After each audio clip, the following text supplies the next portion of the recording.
German plan for invasion of England. Phase 1. Knock out the Royal Air Force and its bases. Get control of the air and the sea lanes across the Channel. Follow the Blitz plan that had wiped out Poland, the Low Countries, and France. Destroy communication and transport lines. Above all, get command of the air. Phase 2. Pulverize the coastline with dive bombers. Drop parachute troops to take over the airfields and establish beachheads.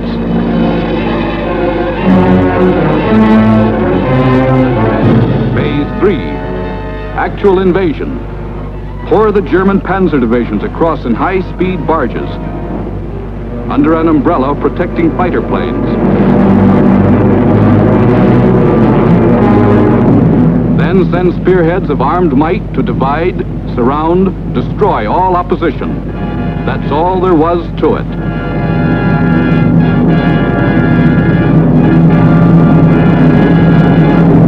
Conquer Britain. Force the surrender of the British fleet. Then, with the combined sea power of Germany, Britain, Italy, France, and Japan, he could control the seas and tell us where to head in.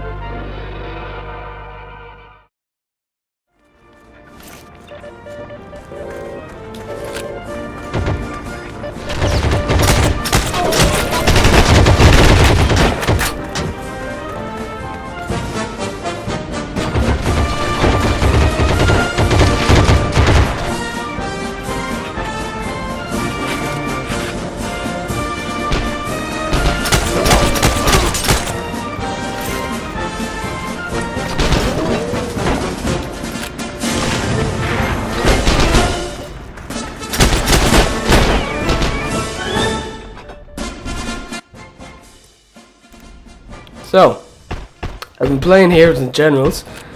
It's quite fun, I really like it. It's this is actually all footage from about a week ago when I first got the game. So I'm still getting used to it and stuff. But yeah, it's a free-to-play World War II first-person shooter game. That's a mouthful. But yeah, it's completely free. You don't really need to pay for anything. You can totally get by. There are microtransactions, so you can basically buy in-game currency which you can exchange for like weapons and vehicles and other equipment. So obviously if you buy a load of currency and then exchange that for a load of really good stuff, you're going to be at a really good advantage against the other players who have just started the game. So the developers have put something in to stop this. So there's a ranking system in the game. So when you first start off into the game, you'll start as a private and you can work all the way up to a general. Now when you start off as a private with a very simple set of weapons, so basically a rifle and some grenades maybe, and this goes for both sides. You'll start off with a German soldier and a American soldier, and I'll talk about this in a sec. But as you play the game, you rank up through these different ranks and you will unlock different weapons. Now this doesn't mean you get these weapons, you have to actually buy these weapons with the in-game currency, but you get that currency as you play the game anyway, so you don't need to actually pay any real money to get this currency. Now the fact that these weapons are locked when you start off in the game means that you can't actually buy these weapons, the best weapons like the Thompson, and I don't know what the German equivalent is, but basically good submachine guns and snipers and stuff like this, and that's what stops people from buying a load of in-game currency and then spending it on the best games or the best guns, and then just wiping out all the noobs who have just started the game. Now, when it comes to who you actually play as in like an American or a German, the game has this kind of system of profiles. So every player, when they get the game, start off with an American profile and a German profile. They're not like individual like whole game profiles. They're kind of like subset soldiers that you get, and each of these soldiers starts off as nothing, just a private, and they have no guns unlocked. So as you play the game, you have to play the game through each soldier individually to rank up each of those soldiers. So when you play the game, you don't rank up and unlock all the weapons for all the soldiers. You have to do it for each soldier. I mean, I guess this could be kind of an like pain in the hole, but I guess it stops people getting overpowered and just playing the soldier that they want to play the whole time, and actually just like upgrading all the soldiers. They have to actually put like time into each and every soldier that they want to make good. I think I made a little bit of a friend here. I don't actually know who he is, I just found him. But I'm kind of trying to whistle to him to like beckon my friendship on him. I gave him a bit of a jump there, but he didn't jump back, so he might be a bit hesitant on the whole friend thing. There's these little things, the box things that you can replenish your health on. That's another kind of thing in the game, is you're very like delicate. You get killed pretty easily in this game, which is a good thing. I like it because it forces you to use kind of tactics to actually keep yourself alive.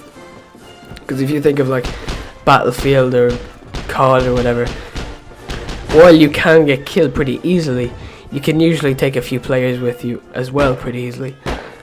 Whereas in this game, you can get killed very easily without even having seen a player.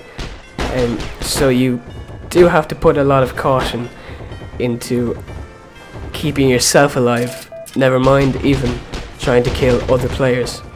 So there is quite a steep learning curve in this game.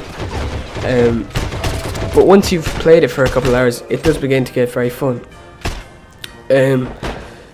Again, with the whole tactics thing, players tend to actually try to work together because there is a lot of safety in numbers in this game.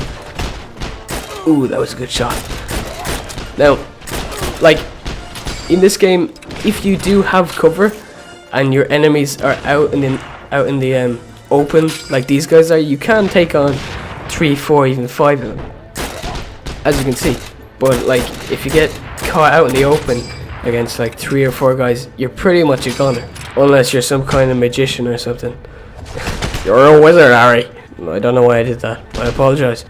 So, another thing I'd like to point out about this game is, I mean, it looks alright, but I mean, the graphics compared to like the new like modern games, it's pretty like rudimentary, but I mean, it has a nice feel to it. I mean, it brings me back to games like Battlefield 1942 and the old COD games and the old Medal of Honor games, and all those games were really, really good games, and I had a lot of fun with them. So for me, there definitely is a big factor of nostalgia, even though it is a relatively new game. I mean, it's still in beta. Jesus, this thing, that was terrible grenading for me. I apologize. Yeah, I think I hurt one of my teammates there. So I think here I was looking for my little friend Swanky that I had made, and unfortunately I think he ran into a bit of trouble here. Now, here's something I'd like to point out. How did this happen? I mean, what was that? I don't know how I survived this. Very lucky on my part, but also massive skillage. I guess I still have to iron out some glitches and stuff. I mean, it is a beta. I'm gonna play that again just to see what happened. So again, in super slow motion. So my little friend running across the road, and here comes.